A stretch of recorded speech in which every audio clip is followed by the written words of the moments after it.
techniques because nobody knew much about it back in those days in the early part of the century. So he did teach at the Mayo Clinic for a number of years. He'd go back off and on. And what was the next question? So, and he had several children. Your father, your Grandpa Dick, was his son. Yeah, my grandfather had 8 children, 4 boys, 4 girls. My father was Richard Higgs, and named after his father, Alexander Higgs. And moved to Chula Vista in about 1925. 25, that's where I met my mother, Irma Stallheaver. Stallheaver's a new from Illinois, at a ranch they sold. And that's where I met my mother and got married in 1930, and I was born in 1932. My sister was born in 1938, Carol. And she's got a nice family. And what was Chula Vista like? There were a lot of lemon groves and orchards growing up in South Yeah, when I was raised, it was a very small town, mostly lemon orchards. They had a lot of lemon packing plants there where they would, harvest the lemons and pack them and ship them around the country. And not too many homes. Roar Aircraft came in and was established there around the start of World War II. Matter of fact, Fred Roar worked on, who was the founder of Roar Aircraft, worked on the Spirit of St. Louis, Lindbergh's plane that flew across the Atlantic. That's where, I'm trying to remember the name of the company. I think it was Solar, but I'm not 100% sure. Ryan. Maybe it was Ryan. Yeah, maybe it was Ryan. Ryan Aeronautical. Yeah, and then he started his own business from that, and it grew into a huge company, and 8,000 employees. But yeah, I worked there for 10 years, and then moved on to the space program and moved up to San Jose in 1962. Retired in 1993 after a great career, 30 years career. What were some of the highlights of your years at Roar, and what were some of the highlights of your career at United Technologies Corporation? I guess Roar, I was what was called a quality rep there for the last few years I was there. The mic in close to you. And one of the programs I worked on was a contract at United Technology to build the rocket staging motors for the Titan, which were small motors at that time. And UTC had rejected a number of our cases, and I had to go up to San Jose to get that all straightened out, and I did. Found out that there was really nothing wrong with our cases. They just weren't inspecting them properly. Well, that's how I got to know a fellow by the name of Lou Catalano, who was the quality manager up at UTC, and they were hiring, and it seemed like a nice, new, exciting company to work for, so I applied and got hired. Spent 30 years there.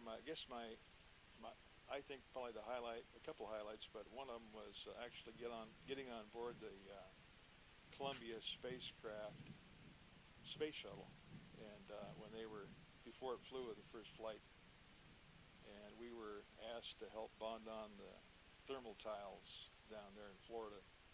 So I went over in the night shift, and they showed me around. I was able to go in the cockpit and see what that was all about. That was quite a thrill. Then I had to be there for the first 6 flights to make sure that the booster separation motors that we were building for NASA were ready to fly, and they were. And then I guess the Titan Recovery Program was another very interesting program that I was the program manager on, and where we determined the cause of a flight failure, the T-34D9 failure back in April of 1986. We found out that we had a separation of our insulation, and the hot gases got in there and went right out through the side of the case, and of course that was the end of the flight. Anyway, I guess I had a great career at UTC. I almost hated to retire, and I still talk about it quite a bit with my friends, Red Olmsted, Harm Overmeyer, Ralph Little, Rick Owen, Harvey Sakai. We keep pretty close contact. Retired in 1892, so had a great career.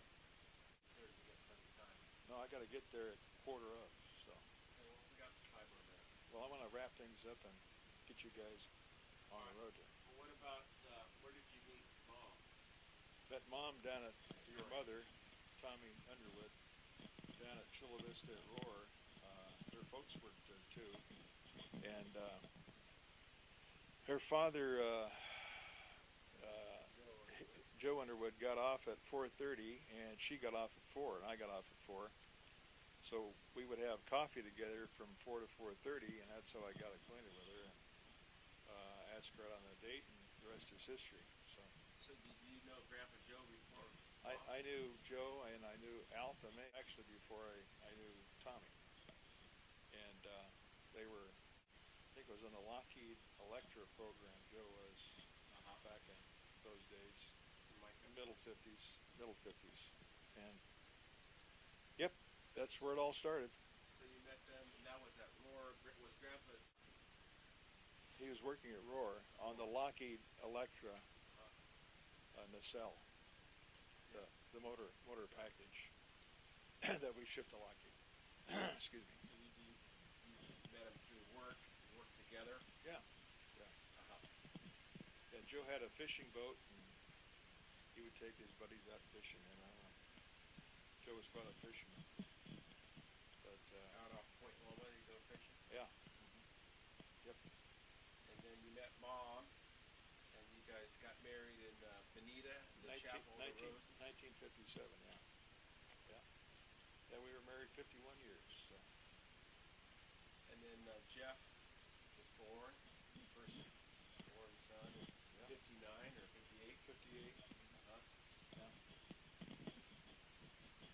Yeah, we lived with my folks for a few months. We bought a place in Bonita, and after it was finished, then we moved over there and started our little home, and started building patios out of flagstone, and that was when I first got to know anything about masonry work, which I really enjoyed a lot.